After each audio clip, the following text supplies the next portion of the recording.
Hi guys, it's me again, Rampadorang Ina.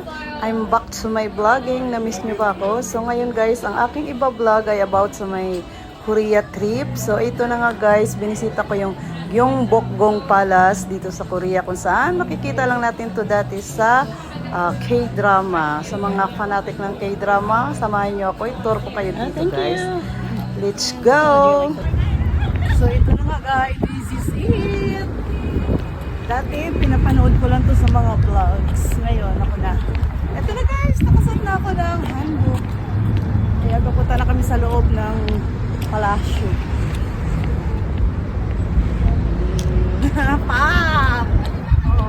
Oh, ganon! Kasama ko pala dito guys ay ang aking nag-iisang anak na dalaga. Ayan siya. Siyempre kasama siya sa vlogging. At siya rin ang nagvi-video sa kanyang mama na maganda. Ito nga oh. Buti na lang at napaka-supportive nito, kaya nakakapag-aura-aura at nakakapag-rampa-rampa ako. So ito na nga guys, kita nyo naman ang gaganda ng mga outfit nila. Siguro yan ay dahil talagang nag-effort sila na mag-rent ng magaganda. At syempre meron ding mga mura. So ang aking kinuha ay nag-book kami sa may Klook. Ayan, kaya ganyan kasimple lang ang aming mga outfit kasi affordable price lang yung aming kinuha. Ayan, napakasimple lang yan guys, pero okay na rin yan. At least naranasan naman namin pumasok doon sa loob ng ng palace. So ito na nga guys. Hi guys, nandito na kami sa palace. Ayan, naka-outfit na kami. Ayan. So talagang nakaka-amaze siya dito guys, kasi pagpasok mo pa lang sa palace, ganyan ang mga makikita mo. Actually, ang dami nag-picture-picture dyan. Sa kaso lang sobrang init, kaya pinapasok na kami kaagad sa loob. So ayan nga, pagdating sa loob, nagrampa-rampa na kami doon ng aking anak. Ayan. Siyempre, medyo behind the limit lang kami guys sa pag-aura kasi sobrang init. Pero okay naman ang panahon kasi kahit mainit, malamig naman siya. So nakakapag-rampa-rampa pa rin naman. Tingnan nyo guys, ang gaganda ng mga outfit ng mga kabataan. Ayan. Hindi kasi namin alam na meron palang ganyan. Akala ko naman kapag nandoon ka na, isa lang yung ang style. Yun pala ay meron palang pang mayayamanin.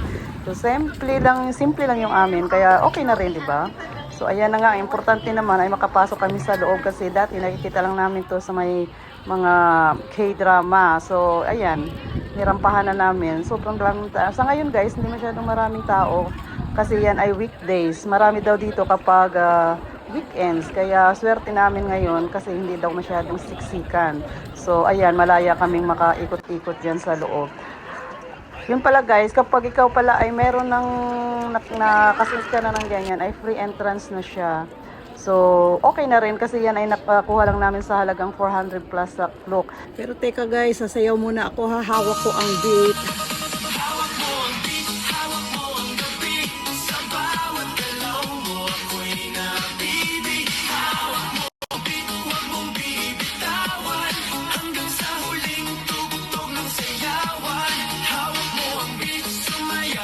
Ito pa nga guys, ang isa sa nagustuhan ko dito dahil napanood ko ang kanilang live show. Di ba ganito yung napapanood natin sa mga K-drama? Ayan, totohanan na talaga siya. Nakakaaliw pati. O di ba? Kaya pag pumunta kayo dito ng Korea guys, huwag niyo palampasin ang bumisita dito sa kanilang palace. Napakaganda, sulit talaga guys. That's all for now. It's my name, Sweet Wazon, Rampadorang Ina. Babaeng walang pahinga, basta may kora, rarampa, aura. Thank you for watching. I love you all.